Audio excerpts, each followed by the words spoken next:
Hey guys, welcome back to the channel. So, today, it's a big video. And it's going to get hot in here. Matter of fact. That's good. The story of Gothmog, Lord of Balrogs. I ain't gonna lie.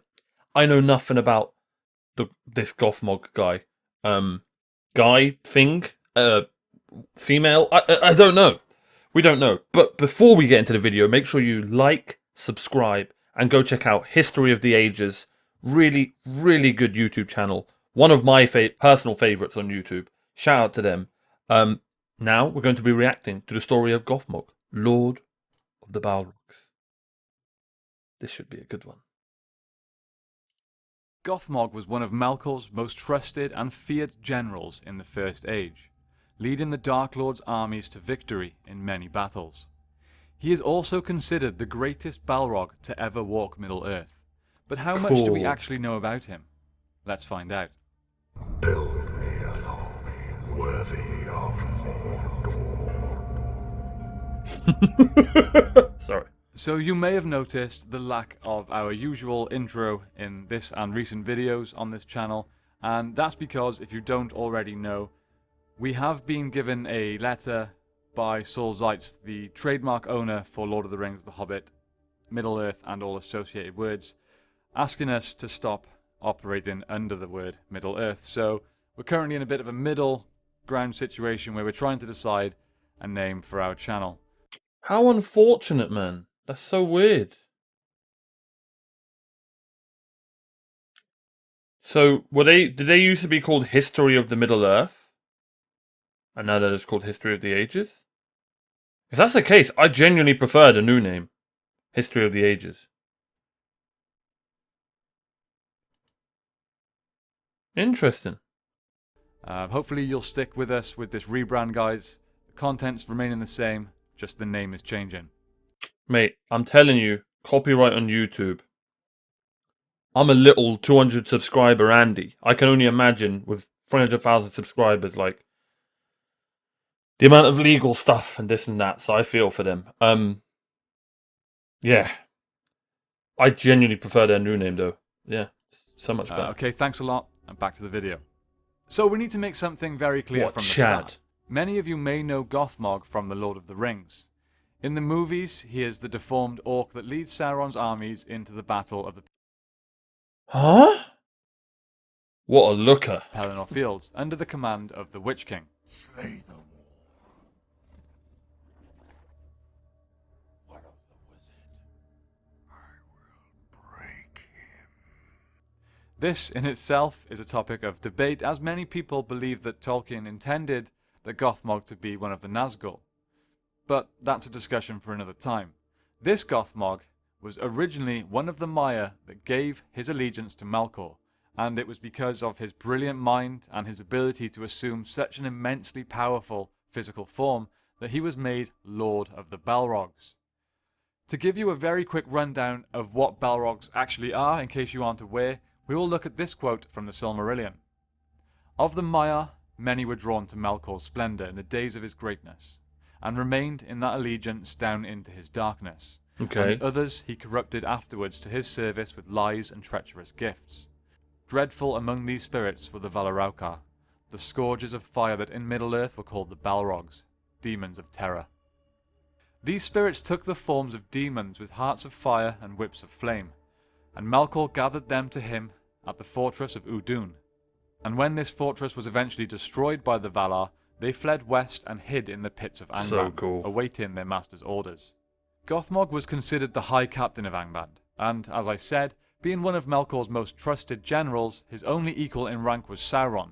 Hopefully that gives you an idea of just how powerful and well respected he was. So the first major battle that we know Gothmog was a part of was the Dagor Nuin Gileath, or the Battle Under the Stars. It was the second major conflict of the War of Jewels in Beleriand, and the battle started when Melkor sent a large force of orcs to attack a group of Noldor elves led by Fëanor. They were camped on the northern shore of Lake Mithrim, and despite being heavily outnumbered, the Noldor elves quickly defeated the orcs. However, a small group managed to flee, and Fëanor in his anger pursued them, and in his wrath he got too far ahead of his people, And noticing this, the orcs stopped to give battle at the edge of Fort Daedaloth, which was basically Morgoth's land. And while being so close to the gates of Angband, the orcs were soon joined by a group of Balrogs led by Gothmog. The elves, who by this point had joined the battle, were quickly slain by the Balrogs, but Fëanor stood his ground. He fought on alone, until he was wounded by Gothmog. However, before the killing blow could be struck, Fëanor was rescued by his sons, though he would later die from his wounds. This being the first major impact that Gothmog, Lord of Balrogs, had inflicted on the Noldor elves. He would reappear as the general of Angband in several more major conflicts, including the Dagor Aglareb, in which not many of his dealings are actually recorded. The Dagor Bragollach, oh, he just got also really known quiet. as the Battle of the Southern Flame. I'm going to take a moment here to just give a moment of respect for the amazing names that Tolkien always gives to his battles. Anyway, the Battle of the Southern Flame, he helped lead Morgoth's armies in an all-out assault to break the siege on Angband, and the Battle of Unnumbered Tears, in which he came up against another High King of the Noldor, Fingon. Now, while the details of this battle are best left for its own video, I will talk about Gothmog's involvement. I need to watch So the at a video on point Fingon. where Fingon's Noldor force had already been weakened, Morgoth released his Balrogs and dragons into the battle. It was not long before Fingon found himself surrounded, and all of his guards slain. He duelled one-on-one with Gothmog, but was hit from behind by another Balrog. Gothmog then took this opportunity to strike Fingon over the head, and fire sprang from his helm. Presumably, this strike killed the High King of the Noldor instantly, but Gothmog continued to beat his body until nothing but dust was left. Damn! A terrifying image. This marked the day in defeat for the elves. It was also here that Gothmog, along with some orcs, captured Húrin, who was taken to Angband and tortured for information on the hidden city of Gondolin. He gave up nothing, and so Morgoth cursed him, eventually releasing him, feigning pity to a defeated enemy. For anyone who knows that curse, pretty weird curse. Pretty strange one. Yeah. Unfortunately, your Morgoth's own plans research. were fulfilled when Húrin attempted to return to Gondolin, revealing its hidden location to the Dark Lord. And so in the year 510 of the First Age, after years spent trying to find its location, Gothmog and the forces of Angband finally besieged the hidden city of Gondolin. Gothmog was confronted by Ecthelion of the Fountain, one of the greatest heroes of the First Age, and they duelled.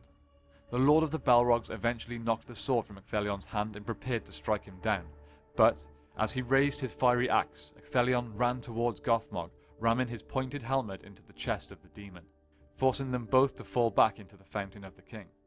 The waters then extinguished the flames that kept Gothmog alive, killing him, and drowning Ecthelion, ending the Battle of Gondolin.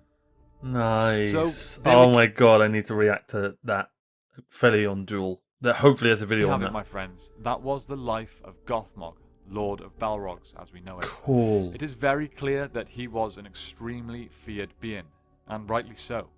He was devastatingly effective as a general for Morgoth, slaying 2 of the High Kings of the Noldor. Arguably, some of the biggest turning... This again brings me back to the point of Tolkien, and I mentioned this in one of my past videos. I can't remember regarding what, but is it just me that sees similarities between the Balrogs and the Minotaur? Right? I wonder if he loved his Greek mythology. Because I don't know if you guys know, Greek mythology is one of my favorite, like, historic, like, subjects. Yeah. Any game, any movie, any show, anything that has Greek mythology in, I love. So yeah, that was just a thought that just came to my head. I wonder if Tolkien was a huge fan of Greek mythology as well. Who knows? Because it's quite big in the UK. points in the wars of Beleriand. We get taught a lot So about my question for you guys today is this. If Gothmog had survived into the Third Age, and was in allegiance with Sauron, either as a servant or as an equal, do you think things may have played out a little differently? Let us know your 100%. thoughts in the comments down below. I a good really question. hope you enjoyed today's video, guys.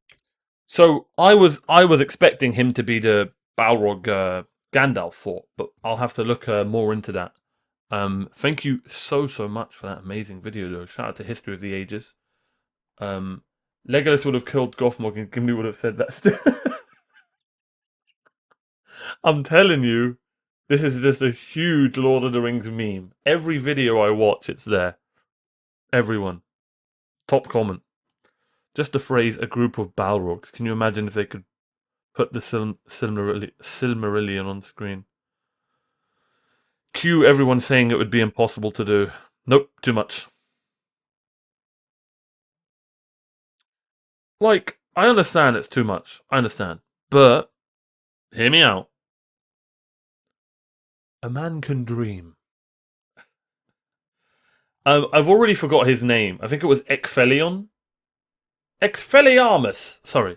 I think it was Ecphelion or something like that. Let me know in the comments down below who that is and if there's videos about him. Definitely something I'd like to watch, because that battle between him and Gothmog. Yeah, there's this YouTube channel that brings more attention and love to our franchise. Let's be a-holes to them. How can you trademark Middle-earth? It's older than anyone knows. Tolkien took it from Norse mythology. See, there you go. He loved his Norse mythology. I wonder if he loved his Greek mythology as well. Because there's no two ways about it. Tolkien. I need to watch the film about Tolkien. But I'm wondering if I should watch that. Let me know if it's a good film, first of all. If it's like stays true to his, history. If it stays true to him, or do they just like, what's the word I'm looking for? Hollywoodize it too much. But he's a very intelligent man. I wonder if he was a huge Greek mythology fan as well. Imagine dueling a Balrog one-on-one. Many elves in the First Age did that, yeah. Yep. I think that even if Gothmog had lived into the Third Age, he would have worked towards his own ends. Just as Sauron worked towards his. Sauron apparently didn't even hold sway over the unnamed Balrog in Moria. I doubt their captain would have listened to him. Interesting thought.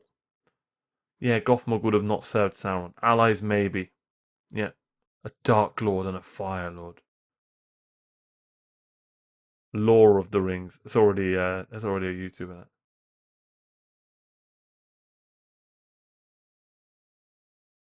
Damn. Damn. Like I said, let me know in the comments down below. Who was it who killed Gothmog? If there's a video out there, if that's something you'd like me to see. As you can see, I've got a list. Huge list of videos that I want to react to. Some of them aren't even Lord of the Rings stuff. But anytime you guys mention stuff, I just add it to the list. As you can see, we have got a big list. Expect all of these, a reaction to every single one of these. But on that note, thanks so much for watching. I really, really appreciate all the love recently. Be sure to subscribe. We're on the road to 300 subscribers. And you guys are going crazy on the sub button. Keep it up. Thank you so much for being here. Peace out. God bless. I'll see you next time. Bye-bye. Hey, thanks for making it to the end of the video. Really appreciate your time. Be sure to subscribe. We're on the road to 200 subscribers. And comment down below what games you want me to play or what videos you want me to react to. Thanks for being here. And don't forget, I stream daily on twitch.tv/OmarioRpg. Come say hello. Take care.